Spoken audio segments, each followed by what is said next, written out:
I am going to train like U.S. Special Forces for 30 days. Now, what I mean by this is I don't mean I'm going to be jumping out of planes or diving into the ocean or anything like that. I mean just a day in, day out physical training workouts that is necessary to be one of the most elite fighting forces in the world. I'm talking about Air Force paratroopers, Navy SEALs, Green Berets, and Rangers, because when you do some research on it, a lot of the workouts that they put together are very similar.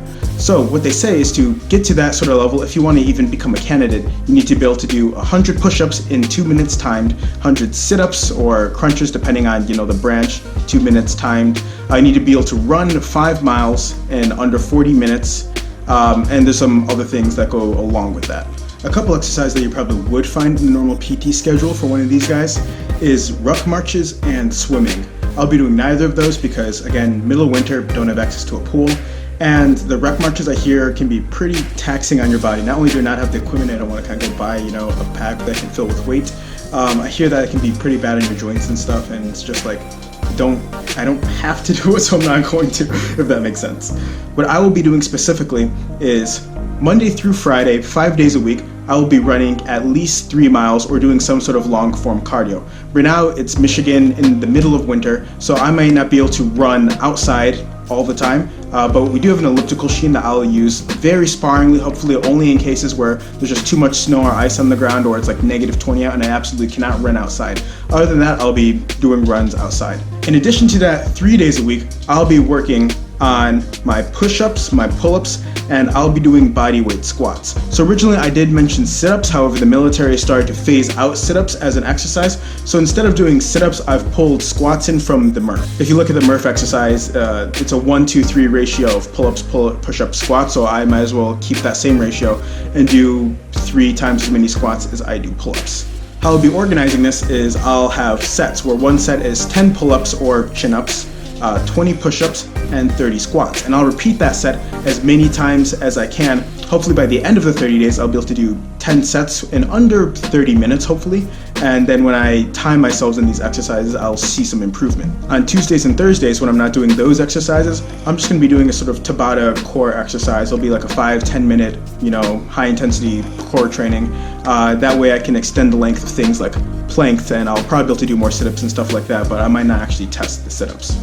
Something that's important to note is that I'm not starting from scratch per se. I take my health pretty seriously and I exercise a lot. Up until about 2-3 weeks ago, I was hitting the gym 6 times a week doing strength training, lifting weights. Up 2 weeks ago, I switched that and I started doing, just push-ups, pull-ups, body weight exercise and moved to calisthenics because I wanted to try this in the future. And I knew that this is something you have to work up to. I wouldn't recommend anybody just trying to do this, flat out, not having trained before. That being said, in my old workouts, I did include a 3-mile track run. While I'm doing this here, I won't have access to a track. It'll be more like a kind of roadside trail run. So my times will be slower than on the track. But at the end of the 30 days, I will have access to a track again and I'll be able to time my run. So before we start, today is Saturday the 21st. I'm going to be starting my exercises Monday the 23rd. And Monday, December 23rd, sorry, and continue that until January 23rd, which is a Thursday. So I think the first thing to do is actually to just get a metric of where I am at right now, so I have something to compare to in the end. Again, since I can't run on a track right now, the last time I did a run was 3 days ago, and it took me about 22 minutes to run 3 miles, and I have a fitness tracker, so I should be able to screenshot of that right here. And hopefully at the end I'll be able to improve that time. So now I guess the first thing to do is just to do some pull-ups until I fail, push-ups for time, and then I'll do a plank for time for core because we're phasing out sit-ups or whatever. And other than that, let's get into it.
day one. It's a little after 7:30. I was gonna get up and go for my run.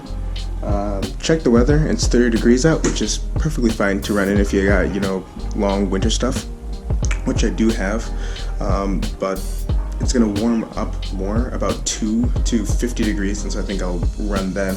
So instead, I think I'm actually just gonna do the strength training in the morning, which is fine, actually. I think it actually might be better because there are some studies that say it's better to do your strength training in the morning, or not in the morning, but you should do your strength training before you run, because long cardio is gonna make your whole body tired, and you're gonna need about 6 hours of recovery between workouts to recover from that. I'll get my 6 hours anyway, if I ran now, if I did strength now, but I think doing strength first after waking up will be just fine, and then go out for my run later on.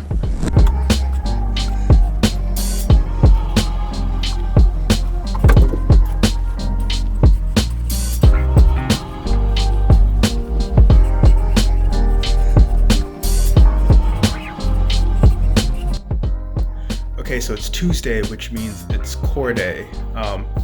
I'm just going to show you exactly what one round of my exercise is right here. And I think I'm just going to do as many sets of those as possible. I'll probably only do one this week and maybe move on to 2 later on, seeing how that feels. So, day 3. Today's Christmas. Merry Christmas. Finished my run much earlier than I would normally head out so I can enjoy the festivities without being a killjoy.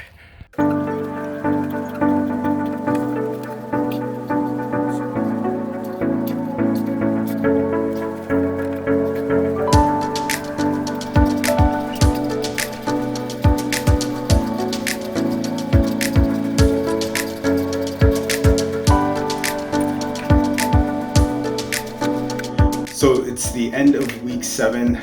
Today's day 7, so I didn't do anything today or yesterday. And I thought I'd film an update because I've seen some non-negligible improvements in my physique. And I think most of that has to do with my diet, really. My diet's super simple. All I do is I keep track of my calories in MyFitnessPal, and I just make sure that I'm under that number of calories. For me, it's about 2,500, not including my exercise and the calories I burn from exercise. And I make sure I get about 1 gram of protein per pound. So in my case, that's between 160 and 170 grams of protein per day. And that's it. I make sure I get enough protein, and I make sure I stay under those calories, and otherwise I eat whatever I want. Yesterday I ate a Burger King, right? And I had some protein shakes and just made sure that I was within those limits. Now, some people might be wondering why I'm not doing this sort of exercise every single day. A big thing now is to do, like the One Punch Man challenge, or 100 push-ups a day or 100 pull-ups every single day for 30 days. And the simple answer is that that's just not healthy. You don't get strong by doing pull-ups, or you don't get strong when you're doing push-ups and pull-ups. You get strong when you rest. So for those people who are doing, the 100 push-ups a day, that's all great, but without good diet and without proper rest, you'll just be sore and tired, really. So it's super important for fitness to get rest in between your exercises, because that's when your muscles can grow, and to eat what's right, because even if you do get enough rest and even if you do exercise, diet is the most important thing. If you're not getting enough protein, or if you're just eating like crap, then you're not going to see nearly as much improvement as you would normally. This is why in all the training guides for the military, it doesn't ask you to do everything every single day. The only exercise that you can do pretty much daily is light running, but again, we're not running marathons, we're running 3 miles. So that's just something to keep in mind. All right, so it's the end of day 12, and I did it. It took me 26 minutes and 54 seconds, something like that. But I hit 100 pull-ups, 200 push-ups, and 300 squats in less than 30 minutes. Which means, I guess, that now that's gotta be the standard for the next 18 days that I have left of this. 10 sets, and try and get him sub 30, but whatever happens, happens.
Alright, so today is day 29 of the challenge, which means I've already completed 4 weeks of it, and I've only got today and tomorrow, technically. And so since I've already done this for a month, I think that's fair that days 29 and 30 I use just for testing.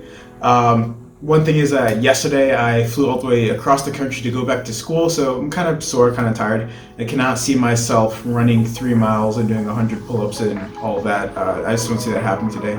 Then class starts tomorrow, which is going to make it rough to stick to my schedule. So I think today, I might just retest my pull-ups, push-ups, and my plank. And if I feel like it, I'll run, but if not, I'll just do the run tomorrow, and that's where I'm at.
So it's 6:30 in the morning, and I was gonna test my 3 mile on the track, but as just so happens, the freaking track team is using the track. Who'd have thought? I'm just gonna come back later in the day, probably, which kind of sucks because it's 6:30 in the morning. But I got school to do, so see you later. Okay, so I just came back from my last 3 mile run, where I ran it, I think, only 9 seconds faster than my first one. So I'm just gonna give my thoughts on this whole process. So I haven't actually checked my results yet because I need to go back all the way through my footage to see how much better I did in each event, because I didn't actually write it down because I didn't want to note the numbers so it wouldn't affect how I actually performed. Obviously I checked the run. I know I did better in the run. And the thing is, I think I could do even better. I think the main thing was pacing. During my run, when I was checking my splits, I ran my fastest ever recorded single mile and my fastest ever recorded 2 mile.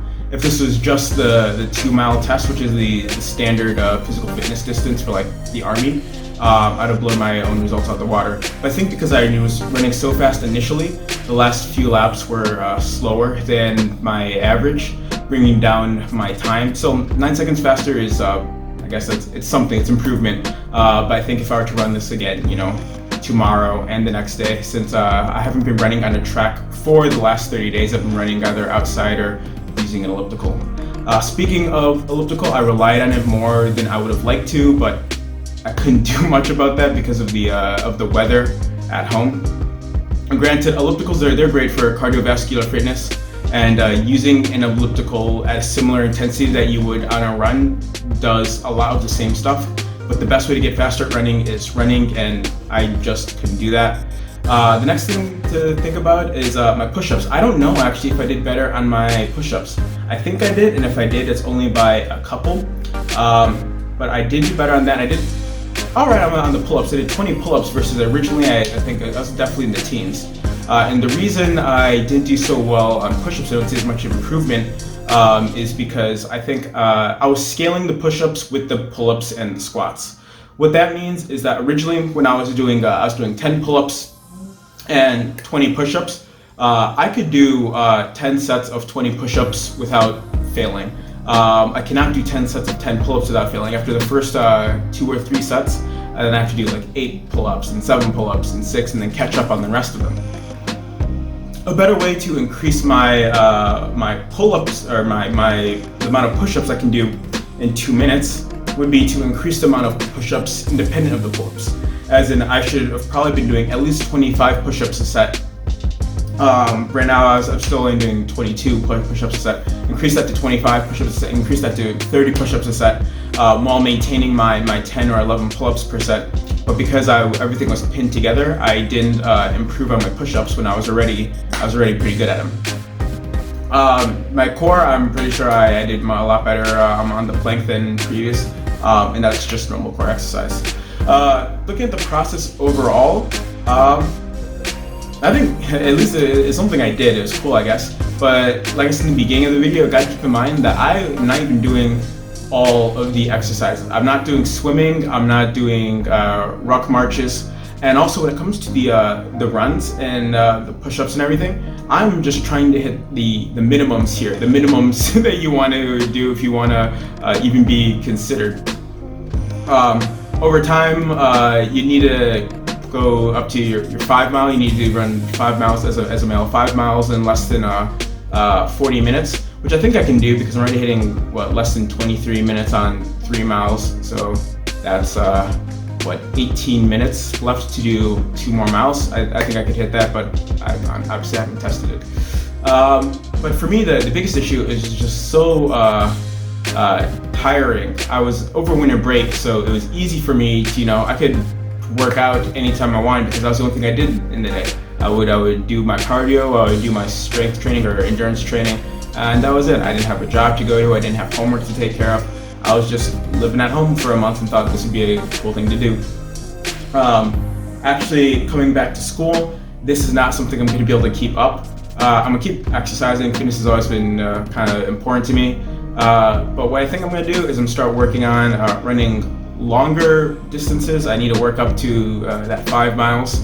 I might just throw out the squats. I just put them in there because it made sense with the Murph, but the body weight squats really don't do much for my thick ass legs. And I might incorporate weights, maybe a little bit of weight training back in, because that's another thing.